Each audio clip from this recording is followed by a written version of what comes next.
आपने अपने बच्चे को लास्ट टाइम कब डांटा? कल, परसों कि आज सुबह? और डांटने के बाद आपको कैसा फील हुआ? गिल्टी ना, मैंने कुछ ज्यादा ही बोल दिया, मुझे कंट्रोल करना चाहिए था, पर वो तो सुन ही नहीं रहा था, क्या करूं? यार ये गिल्ट और गुस्सा का चक्कर ना चलता रहता है, ये खत्म ही नहीं होता है। गुस्सा, फिर गिल्ट, फिर गिल्ट, फिर गुस्सा। आप जानते हो कि क्या सही है? बुक्स भी पढ़ी हैं, पेरेंटिंग रील्स भी देखी है, शायद 1-2 वर्कशॉप्स भी अटेंड कर ली है, फिर भी जब बच्चा ट्रिगर करता है ना तो सब भूल जाते हो। पता है क्यों? क्योंकि पॉजिटिव पेरेंटिंग सिर्फ एक कॉन्सेप्ट, एक थ्योरी नहीं है, एक फीलिंग नहीं है, ये एक स्किल है। और आज मैं आपको 5 रूल्स बताऊंगी जो वेलनेस स्पेस में हमने हजारों पेरेंट्स के साथ काम करके सीखे हैं, जो काम करते हैं, जो वर्क करते हैं। तो चलो शुरू करते हैं। पहला रूल ये है कि पहले कनेक्शन बनाओ, फिर करेक्शन करो। बच्चा गलती करता है, आपको तुरंत पता चल जाता है कि बच्चे ने गलत किया है कुछ, तो आप सीधा ही करेक्शन मोड में चले जाते हो। पेरेंट्स होते ही हमें लगता है कि हमारा काम है बच्चे को सुधारना, और हम 24 घंटा ये करते रहते हैं। मैंने बोला था ना तुमको, कितनी बार समझाऊं?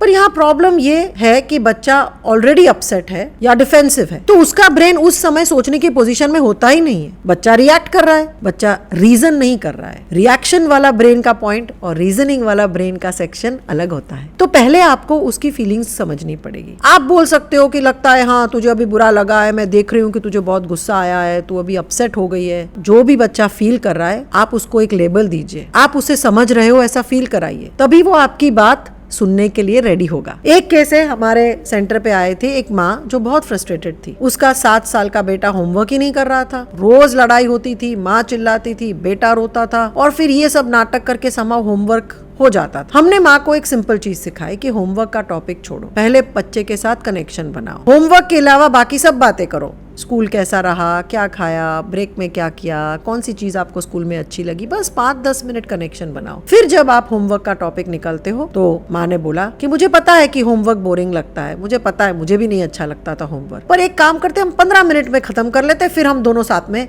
बहुत मजा करेंगे, बहुत खेलेंगे, या तो ये वाली गेम खेलेंगे। बच्चे ने होमवर्क कर लिया बिना लड़ाई के, क्योंकि माँ ने क्या किया, पहले कनेक्शन बनाया। बच्चे को आमने सामने नहीं रखा, बच्चे की साइड पे गई, बच्चे को फील कराया कि मैं तुम्हारे साथ हूँ। ये बहुत इंपॉर्टेंट बात। जब आप करेक्ट करते हो तो बच्चे को आप कहते हो कि मैं तुम्हें सुधार रही हूँ, आप बच्चे के ऑपोजिट आ जाते हो। जब आप कनेक्शन करते हो तो बच्चे के साइड में, बच्चे के बाजू में रहते हो। जब आप करते हो तो बच्चे की गलती निकालते हो, उसको शेम फील कराते हो, तू स्लो है, तू यूजलेस है, तुमने हमारी नाक कटवा दी, तेरे से कुछ होता ही नहीं है, तू हमेशा किचकिच करता है, मेरा दिमाग खराब कर देता है, मेरा जीना हराम कर दिया है, तेरी बहन देख कितनी स्मार्ट है। ये सारे सेंटेंसेस ना बच्चों के अंदर टॉक्सिक शेम फील कराते हैं, बच्चों को फील कराते हैं कि मेरे में ही कुछ गलत है। बच्चा सोचने लगता है कि मैं ही प्रॉब्लम हूँ, तो वो होमवर्क वाला प्रॉब्लम, गुस्से वाला प्रॉब्लम तो साइड पे रह जाता है। मैं प्यार के लायक ही नहीं हूँ, बच्चा ये सोचता है। देखिए, हेल्दी शेम और टॉक्सिक शेम में बहुत फर्क होता है। इसके बारे में मैंने वीडियो बनाया है, यूट्यूब पे जरूर देखिए कि हेल्दी शेम जरूरी है और वो क्या है। हेल्दी शेम में बच्चा सोचता है कि मैंने गलत किया है और मुझे इसको सुधारना है, पर टॉक्सिक शेम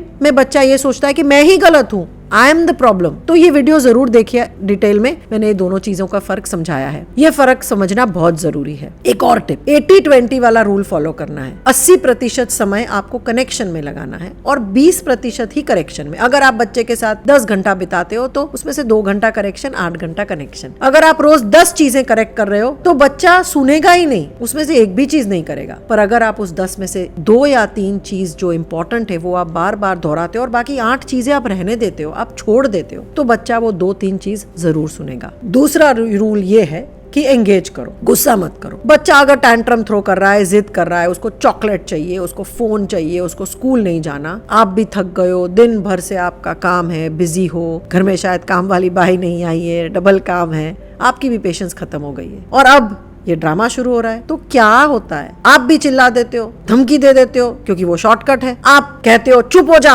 वरना देख लेना, तुमको घर से बाहर निकाल दूंगी, फोन फेंक दूंगी, बाहर जाने नहीं दूंगी, खेलना बंद, आज तुम्हारा खेलना कैंसिल, राइट। पर इससे क्या होता है, बच्चा और ज्यादा अपसेट हो जाता है, सिचुएशन एस्केलेट हो जाती है। एक बार वो बोलता है, आप एक बात आप बोलते हो और आप फिर बाद में ये सब करने के बाद गिल्टी फील करते हो। तो ये एक्चुअली ब्रेन साइंस है। बच्चे का ब्रेन अभी तक फुल्ली डेवलप ही नहीं हुआ होता है। आपके लिए जो बहुत आसान है समझना वो शायद बच्चे के लिए इतना आसान ही नहीं है। प्री फ्रंटल कॉर्टेक्स जो लॉजिक और सेल्फ कंट्रोल सिखाता है बच्चे को, वो बहुत 20 साल की उम्र तक डेवलप होता रहता है, फुल्ली डेवलप नहीं होता है बच्चों में। तो एक्सपेक्ट करना कि 5 साल का बच्चा आपकी सारी बात एक बात में समझ ले, आपके सारे इंस्ट्रक्शंस फॉलो करे, अपने इमोशंस भी कंट्रोल करे, ये तो पॉसिबल ही नहीं है, ये हो ही नहीं सकता है। तो जब बच्चा टैंट्रम थ्रो करता है तो वो अपने लोअर ब्रेन से काम करता है, उसका इम्पल्स वाला ब्रेन वो एक्टिवेट हो जाता है, फाइट और फ्लाइट मोड में आ जाता है बच्चा। और अगर आप भी फिर गुस्सा करते हो तो आप भी फाइट और फ्लाइट में आ जाते हो, आप भी लोअर ब्रेन से ही ऑपरेट कर रहे हो। अब दोनों लोग जब लोअर ब्रेन से ऑपरेट कर रहे हैं तो कोई किसी की बात नहीं सुन रहा है, दोनों ही लड़ मरने के लिए तैयार हो जाते हैं। तो आपको इस समय आपका अपर ब्रेन यूज करना पड़ेगा। एक एग्जांपल देती हूँ, बच्चा तीसरी चॉकलेट मांग रहा है, आपने बोला था 2 ही मिलेगी और उसको तीसरी चाहिए, डिनर का टाइम है, आपको नहीं देना है। गलत अप्रोच ये है कि आप कहोगे नहीं मिलेगी, बस खत्म, अभी चॉकलेट और मांगी तो एक थप्पड़ मिलेगी चॉकलेट के बदले में, इतनी चॉकलेट खाते हो तो मोटे हो जाओगे, दांत टूट जाएंगे, बीमार पड़ जाओगे, वगैरह वगैरह। सही अप्रोच ये है कि आप बच्चे के साथ बैठो, कहो कि मैं समझ सकती हूँ कि तुम्हें चॉकलेट चाहिए, मुझे भी बहुत अच्छी लगती है चॉकलेट, चॉकलेट बहुत टेस्टी होती है ना, तो सबको चॉकलेट खानी होती है, मुझे भी हमेशा ऐसा लगता है एक और मिल जाए, पर अभी देखो डिनर का टाइम है, अगर अभी हम चॉकलेट खाएंगे तो डिनर नहीं खा पाएंगे। एक काम करते हैं, डिनर के बाद कल के लिए हम प्लान करते हैं कि कल कब चॉकलेट मिलेगी। आज अगर आपने डिनर अच्छे से खा लिया तो हम कल चॉकलेट कब मिलेगी और कितनी मिलेगी उसके बारे में बात करेंगे। तो ये एंगेज करना हुआ, बच्चे को सोचने पे मजबूर किया हमने लोअर ब्रेन से अपर ब्रेन में काम लिया। तो आपको भी थोड़ा सा इसके लिए रेगुलेट करना पड़ेगा, क्योंकि चीखना चिल्लाना तो शॉर्टकट होता है। अगर आप खुद ट्रिगर हो गए तो आप बच्चे से कैसे एक्सपेक्ट करते हो कि वो काम रहे। डीप ब्रीदिंग लो, बैठ के बच्चे से बातचीत करो, खड़े होकर मत चले जाओ। जब आप बच्चे के लेवल पे बैठते हो तो वो कन्फ्रंटेशनल नहीं लगता, बच्चे को सपोर्टिव लगता है। तो अगर आपका बच्चा छोटा है तो उसके लेवल पे आके बात करो। एक रिसर्च बेस्ड टिप आपके साथ शेयर करूंगी, कोहेरेंट ब्रीदिंग जब आप करते हो, मतलब रिदमिक ब्रीदिंग करते हो, तो बच्चा भी आपकी एनर्जी पिकअप कर लेता है। अगर आप शांत रहते हो, आपकी ब्रीदिंग काम है, तो बच्चा ऑटोमेटिकली अपने आप से ही आपकी ब्रीदिंग को मैच करेगा। अगर आप शांत रहो तो बच्चा धीरे धीरे आपकी शांति से ही शांत होना सीखेगा। तीसरा रूल ये है कि अपने बच्चों को एक्सेप्ट करो जैसे है वैसे। ये इंडियन पेरेंट्स के लिए बहुत ज्यादा मुश्किल है, क्योंकि अभी तो सोशल मीडिया भी आ गया है, जहाँ पे आप बहुत स्मार्ट बच्चों को देखते हो रील्स बनाते हुए, चीजें बोलते हुए। तो हमें लगता है कि हमारा बच्चा भी वो सोशल मीडिया वाले बच्चों की तरह स्मार्ट हो, बोलने में स्मार्ट हो, डांस में स्मार्ट हो, पढ़ाई में स्मार्ट हो। बहुत से पेरेंट्स को लगता है कि बच्चा पढ़ाई में फर्स्ट आना चाहिए, स्टेज पे भी कॉन्फिडेंट होना चाहिए, स्पोर्ट्स में भी अच्छा होना चाहिए, अच्छे से स्टेज के भी ऊपर कॉन्फिडेंस आना चाहिए, कैमरे के आगे भी बोल पाए, वगैरह वगैरह। रिलेटिव्स के सामने भी उनको दिखाना होता है कि मेरा बच्चा क्या क्या चीजें करता है। बच्चा पोलाइट भी हो, हम्बल भी हो, पंक्चुअल भी हो, सिंसियर भी हो, हार्ड वर्किंग भी हो। अरे भाई, इतने सब लिस्ट लंबी होती है, पर हर बच्चा गुकेश नहीं बन सकता, हर बच्चा नीरज चोपड़ा नहीं बन सकता। तो ये ठीक ही है, कोई बच्चा इंट्रोवर्ट होता है, कोई बच्चा एक्सट्रोवर्ट होता है, कोई बच्चा शांत रहना पसंद करता है, कोई बच्चा आर्ट में अच्छा रहता है तो कोई मैथ्स में, कोई बच्चे को सिर्फ स्पोर्ट्स ही अच्छा लगता है, पढ़ाई में नहीं मजा आता है, कोई स्लो लर्नर भी होता है। और सब बच्चे तो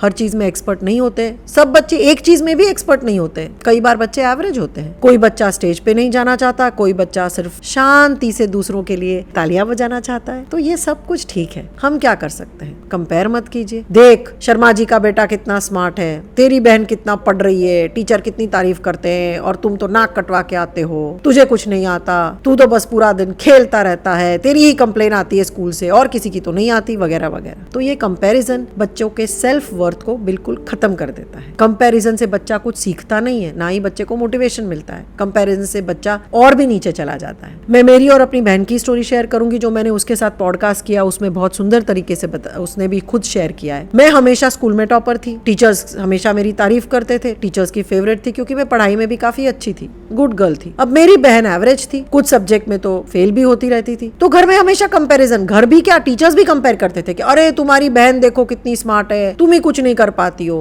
तुम ही डम हो, तुमसे कुछ नहीं होगा, तुम ही स्लो हो। मम्मी पापा भी करते थे कंपैरिजन, रिश्तेदार भी करते थे, टीचर्स भी करते थे। तो उसको बहुत टाइम तक ऐसे ही लगा कि वो सही नहीं है, she is not good enough. पर आज देखो, आज वो एक अहमदाबाद की टॉप यूनिवर्सिटी में प्रोफेसर है, उसने पीएचडी के बाद वाला पोस्ट डॉक्टरेट भी कर दिया है, जबकि मैंने तो अभी अभी पीएचडी खत्म किया है। तो ये सब चीजें परमानेंट नहीं रहती है, बच्चे बदलते हैं। जब अपने खुद के मोटिवेशन से करते हैं चीजें तो आगे निकल भी जाते हैं। तो कंपैरिजंस जो होती हैं वो सिबलिंग्स के बीच में जिंदगी भर एक नफरत पैदा कर कर लेती है। तो कंपैरिजन से कोई फायदा नहीं होता है और बच्चों के अंदर एक वॉइड आ जाता है। जिसके साथ कंपैरिजन होती है ना, उनके साथ बच्चों के रिश्ते भी खत्म हो जाते हैं, क्योंकि उनको इतनी नफरत हो जाती है कि बड़े होकर भी वो रिश्ते नहीं क्लोज होते हैं। तो कंपैरिजंस मत करो। मेरे बेटे की स्टोरी भी शेयर करती हूँ, उसके साथ भी वैसे मैंने पॉडकास्ट किया है, तो वो जरूर सुनना। उसको बचपन में आर्ट पसंद था और काफी होशियार था, तो सबने बोला कि उसको इंजीनियर डॉक्टर बनाओ, आर्ट वार्ट में क्या रखा है। पर मैं देखती थी कि हर वर्कशीट के पीछे, हर उसकी इंग्लिश या मैथ्स की वर्कशीट होती थी, मैं उसको उल्टा करके देखती थी, उसके पीछे उसके ड्राइंग्स होते थे। तो मुझे लगा था कि ये आर्ट में अच्छा है, ड्राइंग में बहुत अच्छा है। तो जब वो 8-10 साल का था, तो मैंने सोचा कि चलो आर्ट में अच्छा है तो इसको आर्ट क्लास में डाल देती हूँ, ताकि सीखे, वो आगे बढ़े अपनी आर्ट में। तो आर्ट क्लास में मैंने उसको भेज दिया, पर उसको पहले दिन से ही आर्ट क्लास अच्छा नहीं लगा, क्योंकि टीचर उसको बोलती थी क्या करना है, कैसे करना है, कैसे नहीं करना है। वो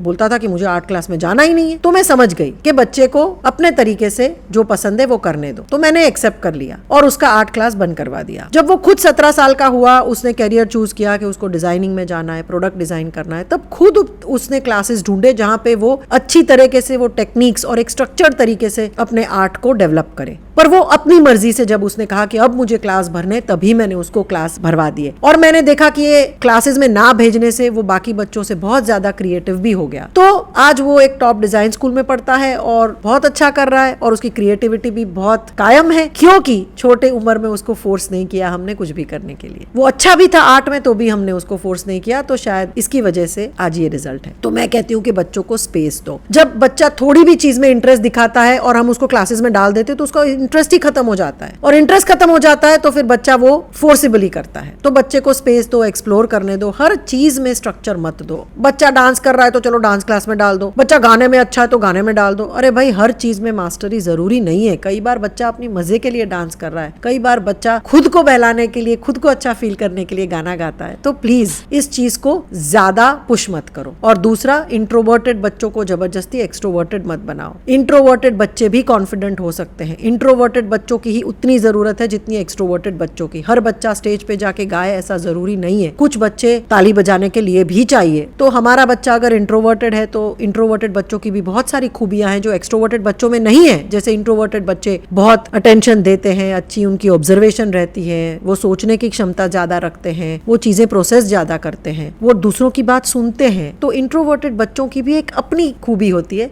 जिसको हमें रिस्पेक्ट करना है, उनको बदलना नहीं है। इंट्रोवर्ट होना, सुनना, ये भी एक बहुत वैल्यूएबल स्किल है जो आज के जमाने में कम होती जा रही है। कॉन्फिडेंस का मतलब ये नहीं है कि सबके सामने जाके स्टेज पे बोलो, सबके सामने जाके गाओ, नाचो, कूदो या कॉन्स्टेंटली लोगों के आगे बोलते रहो। कॉन्फिडेंस का मतलब है कि जानो कि तुम कौन हो और क्या कर सकते हो। तो एक इंट्रोवर्टेड बच्चा भी कॉन्फिडेंट बन सकता है, अपनी इंट्रोवर्टेडनेस के साथ भी वो कॉन्फिडेंट रह सकता है। चौथा रूल ये है कि गलतियों को ग्रोथ का एक अपॉर्चुनिटी, ग्रोथ का चांस समझो। जब बच्चा गलती करता है तो पेरेंट्स तुरंत एंजाइटी में आ जाते हैं, अरे क्या हो गया, अरे बाप रे मेरा बच्चा बिगड़ गया, लोग क्या सोचेंगे, मेरे बच्चे ने ये सब गलत कर दिया, अभी मेरा बच्चा तो कैरेक्टरलेस हो गया, या मेरा बच्चा खराब हो गया, अब क्या होगा इसका फ्यूचर वगैरह वगैरह। पर आप सोच के देखो, अगर बच्चा कभी भी गलती नहीं करेगा तो वो गलतियों में से बाहर आना कैसे सीखेगा, रेजिलियंस कैसे डेवलप करेगा, प्रॉब्लम सॉल्व करने की सोच कैसे डेवलप करेगा। बहुत पेरेंट्स बच्चे को गलती करने ही नहीं देते हैं, बच्चे के 2 कदम आगे रहते हैं, पहले से ही सब बता देते कि ऐसा करोगे तो ऐसा होगा, वैसा मत करना,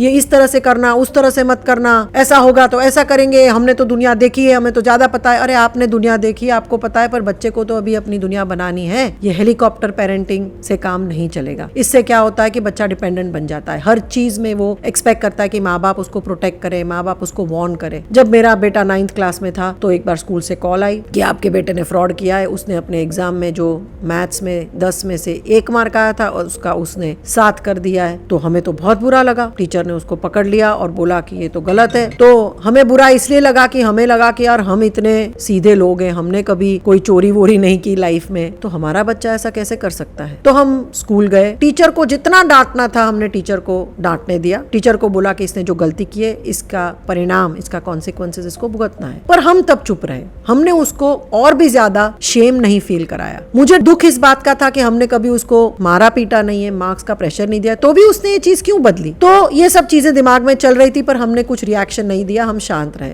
घर जाते वक्त जब कार में बहुत चुप सब बैठे थे, वो डरा हुआ था, मुझे दिख गया था उसकी शक्ल से कि उसको ऑलरेडी शर्मिंदगी फील हो रही है। तो मैंने सिर्फ उसको इतना पूछा कि तुम्हें ये सब चीज में से क्या लगा और तुमने क्या सीखा? उसने बोला कि मुझे बहुत शर्म आ रही है कि मैंने गलत किया और मुझे ऐसा नहीं करना चाहिए था। ये सुन के मुझे पता चल गया कि उसने जो सीखना था वो उसने सीख लिया। इससे ज्यादा और उसको शर्मिंदगी दिलाना या उससे और भी ह्यूमिलेट करना जरूरी नहीं है। मैं ये भी कह सकती थी कि I am ashamed of you, तूने हमारी नाक कटवा ली, हमारा बेटा होके ऐसी चीजें कैसे कर सकता है, और बहुत सारा ड्रामा भी खड़ा कर सकती थी और वो डिफेंसिव हो जाता। जो सीखना था वो सीख ही नहीं पाता, जो शर्म से उसको सीख मिलनी चाहिए वो शायद साइड पे हो जाती और वो मेरे गुस्से को हैंडल करने में ध्यान देने लगता, शट डाउन हो जाता या शायद आर्ग्यू करता या डिफेंसिव हो जाता, शायद कभी अपनी गलती नहीं मानता। पर जब मैंने उसको स्पेस दिया सोचने के लिए, रिफ्लेक्ट करने के लिए, तो उसने अपने आप ही सीख लिया जो उसको सीखना था। उसे खुद रियलाइज करने दिया कि गलती कहाँ थी और आज वो काफी अपने प्रॉब्लम्स ओपनली मेरे साथ शेयर करता है, क्योंकि उसे पता है कि गलती करने पर हम जज नहीं करेंगे, उसको हेल्प करेंगे या उसको सुनेंगे। तो गलती करने दो, बच्चों को गिरने दो, और जो गलती के कॉन्सिक्वेंसेज हैं, उसके परिणाम है, वो उनको भुगतने दो, उससे बचाओ मत, पर शर्मिंदा मत फील कराओ। तो हर बच्चा छोटी छोटी चीजें ऐसे करता रहता है। प्रॉब्लम सॉल्व करने में ध्यान दीजिए, वो गलती में से क्या सीख मिल रही है उस पर ध्यान दीजिए। और हाँ, होमवर्क नहीं किया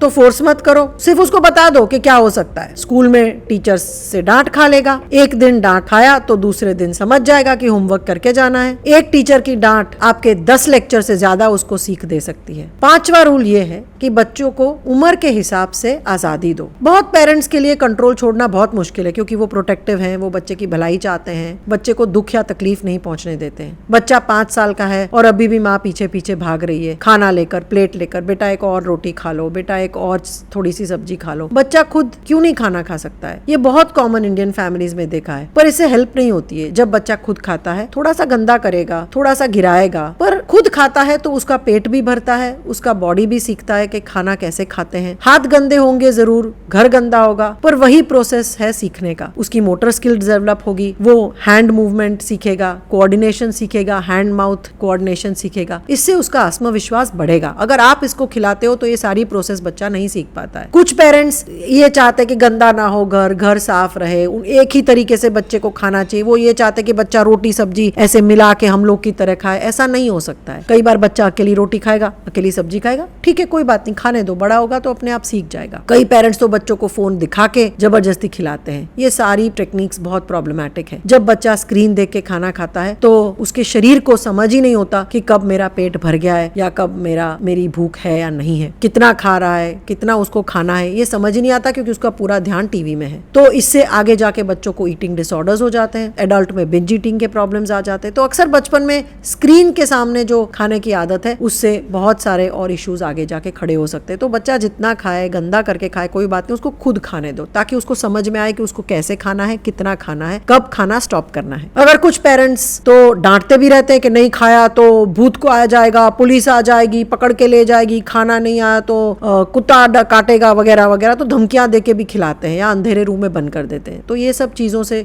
शॉर्ट टर्म में आपको फायदा होगा, बच्चा शायद डर के मारे खा भी लेगा, बट लॉन्ग टर्म में इसका कोई फायदा नहीं होगा। बच्चे को जिंदगी भर डर रह जाता है, कुत्तों का, भूत का, अंधेरे का, पुलिस का, और खाने के साथ तो अनहेल्दी रिलेशनशिप बन ही जाती है। अगर आप हर चीज कंट्रोल करोगे तो बच्चा डिपेंडेंट बन जाएगा, और जब कॉलेज में सडनली वो बाहर जाएगा, शहर के बाहर, देश के बाहर या घर के बाहर, तो वो चैलेंजेस हैंडल नहीं कर पाएगा, गलत डिसीजंस लेगा या फिर इतना डर जाएगा कि डिसीजन ही नहीं ले पाएगा। तो ये है 5 रूल्स पॉजिटिव पेरेंटिंग के। ये रूल्स सिंपल लगते हैं, पर इन्हें रोज बरोज की जिंदगी में कंसिस्टेंटली अप्लाई करना थोड़ा सा चैलेंजिंग है। ये तब और मुश्किल हो जाता है जब आपने खुद अपने बचपन में ये पॉजिटिव पेरेंटिंग नहीं देखा हो, जब आपके पेरेंट्स ने आपके साथ वही किया हो जो आप अपने बच्चे के साथ नहीं करना चाहते हो, तो इसमें थोड़ी गड़बड़ हो सकती है। इसलिए मैंने एक पूरी प्लेलिस्ट बनाई है, पाथवेज टू पॉजिटिव पेरेंटिंग। ये प्लेलिस्ट में मैंने पेरेंटिंग के हर रूल के बारे में डिटेल में आपको बताया है, हर पेरेंटिंग तकलीफ के बारे में बताया है, आप किस तरह से सॉल्व कर सकते हो पॉजिटिवली, बिना मारे पीटे, बिना ट्रॉमा कॉज किए। रियल एग्जांपल्स हैं, उम्र के हिसाब से सॉल्यूशंस हैं। तो यहाँ क्लिक कीजिए और वो प्लेलिस्ट देखिए। मेरे चैनल को सब्सक्राइब कीजिए ताकि आपको वो सारी वीडियोस मिले जिससे आपकी पेरेंटिंग जर्नी आसान हो, मजेदार हो और आपका बच्चा भी आपके साथ कनेक्टेड रहे। तो मिलिए अगली वीडियो में।